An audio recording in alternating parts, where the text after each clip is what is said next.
Hey everybody, this is me, Undead Viking, and if you've watched these videos of mine, you know that I am a huge comic book nerd. I've been reading comic books since I was like 5 or 6 years old, and I am a big fan of superheroes, and I always will be. And I've really been excited over the last like 4, 5, 6 years where like basically the comic book world has kind of started to reach out to other genres and reach out to other things, and has really blossomed with popularity. Obviously, you know, we have the movies that are just going over gusto, even though they're horrible, some of them, but they still, you know, make millions of dollars.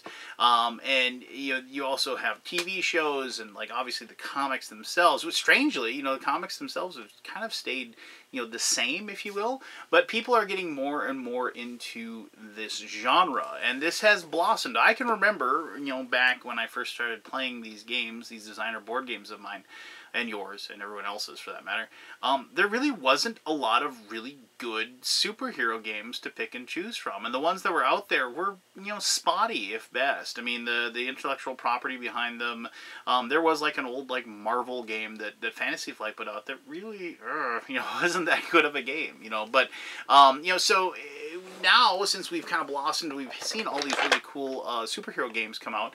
It's really exciting when I see one come out that I can like sink my teeth into. And so this is yet another game that is superhero themed. It is called Origins, and Origins is based upon the idea of a battle card game where each player takes on the role of a superhero or supervillain that has a certain power set. Now, and you can mix and match power sets, and like, so you can be just like a straightforward, you know, weather control goddess, or you could be a straightforward super strength dude, you know, or what have you.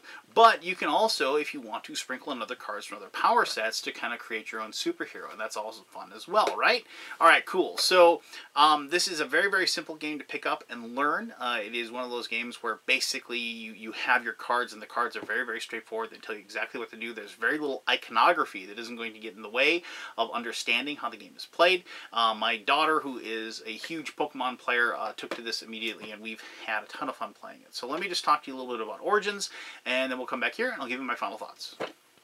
Alright, this is Origins, and this box is what you're going to get. Now, the cool thing about this box is once you open this guy up, inside you're going to find all these different superpowered people, and they're going to have like kind of a theme for them. So like the cyborg upgrade guy, the dark magic person, dragon mutation, fire control, insect mutation, ocean mastery, power armor, super speed, super strength, vigilante justice, and weather control. So we have a wide variety of those. Now, there's tons of ways you can play this game.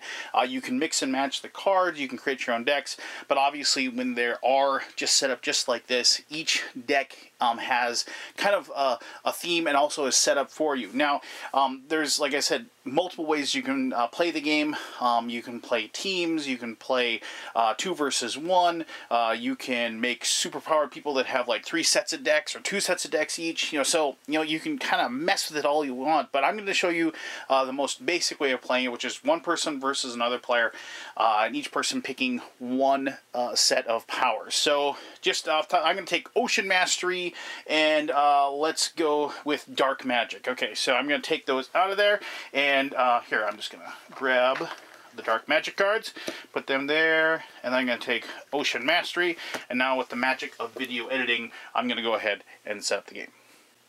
Alright, I've gone ahead and set up the game between these two combatants. Now, I have the Dark Magic character that has this ability, and it is because she's chosen to be a hero in this battle. Now, you can choose to be a villain, and then you have a different ability, but in this case, we have Eclipse and as the ability, and that's for the rest of this turn, the card hero can play cards from your stockpile as if they're in your hand. Now, all these abilities are one-time shots, and I'll explain that in just a little bit, but once you use them, then you basically have to get rid of that card and not use it. Now you might say, what's a stockpile? Stockpile is this game's version of your discard pile, so just keep that in mind. And let's go ahead and look at this, the water, basically, well, like Taco Man, But anyway, so Undertow, and you can see they are a villain, so I guess it's more like a Black Manta. An Undertow ability, and choose an enemy player, deal 1 damage to that player for each different card type that they have in combat. And of course, then there's the hero side, which would have a Maelstrom ability, but we're not using that. So we have a classic case of a hero and a villain duking it out. Now, obviously, heroes can fight each other because of misunderstandings and what have you, and also villains are always, well, villains just fight each other anyway, just because, well, they're evil, right? All right, so cool. Each person is going to draw 5 cards out of their deck. Your deck consists of 22 cards, and it is your hit points. If you are ever forced to draw cards out of your deck and you can't, you then lose the game. That's how you lose. And so basically what you're going to be doing is you're going to be doing damage to each other to make them discard cards, and as they discard those cards, they're going to put it, like as I said, into their discard pile or stockpile, as I said. And you don't have to draw a card in your turn. That's one of the interesting things. You can, if you want to, you can always draw a card, but you can't lose the game by drawing cards. You have to take damage to have that effect. So the way the game works, basically, is like, let's just do like Dark Magic's turn here. Now, you get 3 energy per turn to either play cards down in your play area here, and to activate those particular cards. Now, the very first turn of the game, the first player only gets 2 energy just because they get like the first chance to attack. But after that, everybody gets 3 energy on their turn. Now, each one of these cards is going to have all these different abilities and different things they can do. So assault cards are just that. They're going to be attacks. If you want to know like how much energy it costs to put out, you can see here there's 1 little bar of energy, and that means this card would, to play it, it would take 1 card to play. For like, this is a tactic card. Tactics aren't assaults, but they're like something that you can do to kind of bolster yourself. So here's like draw 1 card, then discard a card, purge an enemy card from combat that has the same card type as the discarded card. Now, purge is different from like discarding a card. There are ways and powers, as you probably guessed, to get cards from the stockpile back into your hand and back into play. But if you're ever forced to purge a card, you basically have to get rid of it. It can never come back. It's been destroyed. You don't really rip up the card, obviously. This isn't a legacy game, but it's gone for that particular game. So here's a minion, and you can see minions have obviously minions there, and they have this information here, and I'll get to that in a second. But this particular minion, it costs 2, and when you activate this one, it says strike an enemy player, make that player discard 1 card at random. Now, the damage that the strike does is listed under the fist, which is 4, and this 2 shield means that if you target a minion, you then are able to destroy it, and then it goes to the stockpile. So you can actually attack people's minions. So here's another like assault. Purge the top 3 cards of an enemy player's stockpile. Deal that player damage equal to the combined energy cost of those purge cards. So pretty powerful ability and what have you. So if you're the first player and you have 2 energy to start with, what we could do is, we can look at this one, Poltergeist Assault. You deal 1 enemy damage, deal 1 damage to enemy player or minion. If a card was discarded this turn, deal 2 more damage to that to the target. So that's a pretty nice attack. So we could start off with that actually, and then you go ahead and you put that down like that. We didn't draw a card. Oh, let's draw a card. Maybe I got a better one. Yeah, I get one that I would rather do. So a zombie horde minion. Actually, I want to do that. So let's go ahead and we're going to go ahead and grab our zombie horde. And so the zombie horde minion costs 1. You can strike an enemy player and then find a minion in your stockpile and put it into combat. Well, I don't really have the ability to do that right now, but what I can do is, because of the fact that I know there's another zombie horde in there, what I can do is I can place this down, and then I'm going to do the strike. And the strike is a 1 and 1 defense. They're pretty easy to kill. But you, as always in these types of games, you rotate the card to say that you've used it. So I use 1 energy to put it down. I use another energy to activate it. I do 1 damage to the other player. They're forced to take the top card off their deck and put it into their stockpile over here. Now, the interesting thing here is anytime you rotate a card, because you've used it, you take that card, and if you obviously you could possibly rotate more cards in your turn if you have more cards, but you take that and then you put it at the bottom of the deck. So you haven't lost it technically, it's still hit points, but you've used it up and you've put it in there. And because you've actually activated it. Now, to get rid of a minion, you actually then have to attack it to destroy it, and then it goes into your stockpile. So later on, if we have like, if my minions get attacked, now I know I've got that zombie. He's going to come back, and if I can get him out and I can activate him, then I'd be able to bring those cards back. So it's kind of something I'm looking forward to doing, you know, later on in this particular game. So we're going to go ahead and just play the other player's turn here. Now they get 3 energy to do it. They're already kind of annoyed that they took that damage. So let's see what we got. We have a tactic. It's like purge all cards from any player's stockpile, and then you may draw 1 card. That's a pretty good ability. We can't use it just yet because there's no reason to. Feeding Frenzy, costs 2. Deal 3 damage to any player or minion. Deal 2 more damage to the target for each minion you have in combat. That's a pretty good combo if we get a minion out there. Speaking of which, the Crustacean King. Strike an enemy player. If a player shuffled his or her deck this turn, strike an enemy minion as well. And here's a tactic. Counter an enemy assault. Put the bottom 2 cards of your stockpile into your hand. That's a good refresh, obviously. And here's Tidal Waves. Search your deck for up to 2 minions and put them into combat. Gain 1 energy, then shuffle your deck. So, you know, that's actually a pretty good power. Unfortunately, we could put it down, but then we wouldn't really be able to use it because it costs 2 energy. So, let's do this because I want to be able to maybe do some damage. Well, actually, no. What I'm going to do is I'll do like a kind of a preparation. So what we're going to do is we're going to use 1 energy to put... Oh, wait a minute. I didn't even draw a card. Hold on a second. Let's see if we get here. So we got Sea Monster Minion. Ooh. Strike an enemy player. Choose a 1 energy cost card the player has in combat and shuffle it back into his or her deck. Well, I love that combo because now we have that one that makes people shuffle a deck and things like that. I'm going to pay the 2 energy to put out the Sea Monster Minion. Plus, it's a pretty good attack, too, and has good defense. You got to do 3 damage to take it out. That's got a 4 attacks. That's pretty good. Let's go ahead and put that out. And we have 1 more energy, and you can't save energy to go over. So we have 1 energy, and I like this Deep Dive tactic. It counters the enemy assault, so if I do get assaulted this next turn, that's not going to work. And I'm going to go ahead and put that out there. And it has that energy. You know, I've used up my energy. I placed those cards down, and that's actually like obviously the tactic. You know, if I get assaulted, then I'm able to use that ability. So, all right. So we're gonna go ahead and put that down there, and then so this is kind of going to go back and forth, obviously. So in the next turn, let's draw a card because you know we want to get those cards into our hand. And so we have a Blood Ritual, which is an assault, and now I actually have my 3 again. So now maybe we build up. So let's get maybe this Soul Reaper minion out there. You know, and they, so we can, do the extra damage, get that out there, give them something else to target, technically, because if you see this, it's like, well, I don't want to have to discard a card at random, it does a lot of damage as well, so, that's something that the people are going to focus on instead of attacking me directly. So we're going to go ahead and do that, and remember, you have the ability to use your abilities at any time, but those are one-shot, attempts, and you may want to save them for the perfect moment to use them. And so, then for my other one, let's get Blood Ritual out there. Draw 1 card, then discard a card, deal X damage. X equals twice the energy cost of the discarded card. That's a pretty good ability, so we're going to put that out.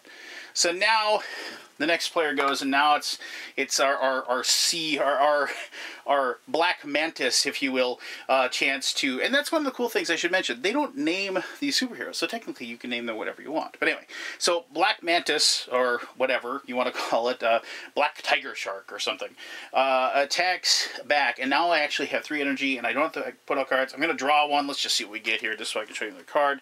A Turtle Carapace, a tactic, disarm an enemy assault or weapon. Oh, and there are weapon cards. I'm going to show you those in just a second. I'll find one because those are kind of rare. There's only 1 of those. But put the top card of your stockpile on the top of your deck. So that's a pretty good ability. So we're going to do that. But now we're going to be the ones that do our attacks. And so what we can do is I don't want to fight that Soul Reaper. It's got 2 defense. So what I'm going to do is I'm going to go ahead and use my Sea Monster, which has an attack of 4, to attack the Soul Reaper. That's going to kill it before it has a chance to actually damage me. And then here, I'm going to save that. So I have 1 energy left, and so let me see what, maybe I'll get my Crustacean King into play as well now. So I'll just go ahead, and I'll pay the 1 energy, and that would be that. Now, okay, I'm not going to go through an entire battle back and forth, but this is a game where you can kind of see how this develops. You're going to be building up your tableau. Cards are going to be destroyed. Cards are going to be purged. You're going to be reshuffling decks. It has all the makings of all the classic card combats going on. What really made this game fun for me was the malleability of it, because of the fact that you had all these different cards that can work together, and because I'm a big comic book nerd, and I really like the idea of, you know, making like a dark magic supervillain that was also, you know, a weather control person, or, you know, or an insect mutation hero, and combine that with power armor and stuff like that. And as you play the game, you will learn the different abilities, the different cards that kind of work with each other, and it really opens itself up. And it's just one of those games, and I played this with my daughter, where it's just kind of fun just to see, you know, how certain heroes or certain villains or what have you would fare against other power sets. And that's, like, obviously, you know, comic book people, superhero people, that's going to be the draw, and that's what drew me to this game, and why this game was a lot of fun. But let me talk more about all of that in my final thoughts, which I'll do right now. Alright, thank you very much for learning how to play the game of Origins. Now, there are 3 big things that I really, really like about this game. And, like, and I guess technically 4, because the art is fantastic. But, you know, good art, bad art, you know, they can help or hinder a game, but ultimately the game's got to be good and it's got to be fun. You could have amazing art, but if the game doesn't support it, you're not going to want to bust it out. Otherwise, maybe just look at the cards, if you will. But anyway, the things that I really, really, really liked about this game, the 3 things. 1, it's got like basically 4 pages of rules. That's it. Because, like I said, all of the things that happen in the game are on the cards themselves. There's a little bit of terminology that you have to learn, but most of it is pretty straightforward. If you've played other battle card games, you are going to understand it, and you're going to be able to grasp the terminology very, very easily. And it isn't going to be, you know, like stockpile instead of a discard, you know, purge instead of, you know, delete or whatever. You know, it is something that you're going to grasp very, very quickly. It isn't going to be a super long game either, because the rules are very simple. You have those 22 cards that you are maxed out at, if that's the way you play it. You know, the games progress relatively quickly. There is a lot of really cool decisions that go on as well. However, I mean, just because a card gets put in your stockpile, as you probably saw, there are several ways that you can work on to get those cards out of your stockpile and back into your hand. Of course, the time, you know, as your resources dwindle. And purging of cards, that was one of the things that I found really interesting, is that there are a lot of things that actually cause you to purge cards. And that is something that you almost need to do. You need to, like, basically completely delete the cards and the availability of certain cards from the player's hands. And that is a very viable strategy, because there are, like I said, there's lots of ways that you can restock and recycle cards that you've used to basically get yourself into that position where you can have that one really good turn where you're basically doing enough damage to somebody, forcing them to try to draw cards, and they're unable to do so. So that's kind of like number 1 and like 1A, and bridging the gap into number 2 for the reasons why I really like this game. But the other, like, one other thing is, it doesn't, like, as I said, it doesn't take a long time to play. Now, you can play different versions of the game that basically make it longer if you want. If you want to have an epic, like, throwdown, you know, Secret Wars style, you can go ahead and do that. You know, you can have 4 or 5 people playing. Each of you have double power sets, and, you know, you're just, you know, going toe-to-toe and bashing the heck out of each other. You can play teams. You can play, you know, one versus, like, two superheroes versus one super powerful supervillain. Give him double cards, you know. And so they have, like, you know, having to combat against, you know, those two. And, like, you know, they give them access to more energy. There's rules for all of these different things. And you can come up with your own, like, decisions and rule sets and homebrew your versions of the fights as well. And that leads into number 3, which is the malleability of the game. I really, really like the fact that if you get bored of playing just 1 versus 1, you can bridge the gap and make teams, or you can add, you know, separate decks of powers. You can make it, the game, to be whatever you want it to be. And I realize that there's other games out there that do that, but what this did was it took a theme that I really, really love, superheroes, superhero powers, superhero abilities. They added that malleability, added in the simple rule set, and added. What still maintained very, very deep decisions, and also not a very, very difficult, but and also very satisfying way of building up your own deck, your own powers, if you will, finding cards that kind of work well with each other. There's so many games out there, like I played Call of Cthulhu Living Card Game, and it was just like everybody's like, oh, I built this deck with this, that, and the other thing, and I was like, I can't grasp that. I was never able to really get going through the cards and like figuring out this card will work well with this and this card will work with that. Make sure I have 2 copies of that and 3 copies of that. And, I don't get into that. But this one I was able to grasp that pretty easily because of the fact that they didn't have a ton of crazy new rules. And I will say reason number 4.5 or whatever that I really like. This game is just begging for expansions, more powers, more rule sets. Just like things that there are limitless options available out there as far as superpowered that you can make 22 cards for. And I'm really looking forward to seeing what the designer and the publisher have come up with, because I know that they've got to have a bunch of super awesome things that they can add to this to make the game even more fun. So there you go. That's Origins. If you have any questions about it, go ahead, ask away. I'll try to answer those to the best of my ability. As always, thank you very much for taking the time to watch this video. And until next time, this is me, the Undead Viking, and I'm telling you to have yourself one heck of an awesome day. All right, bye-bye.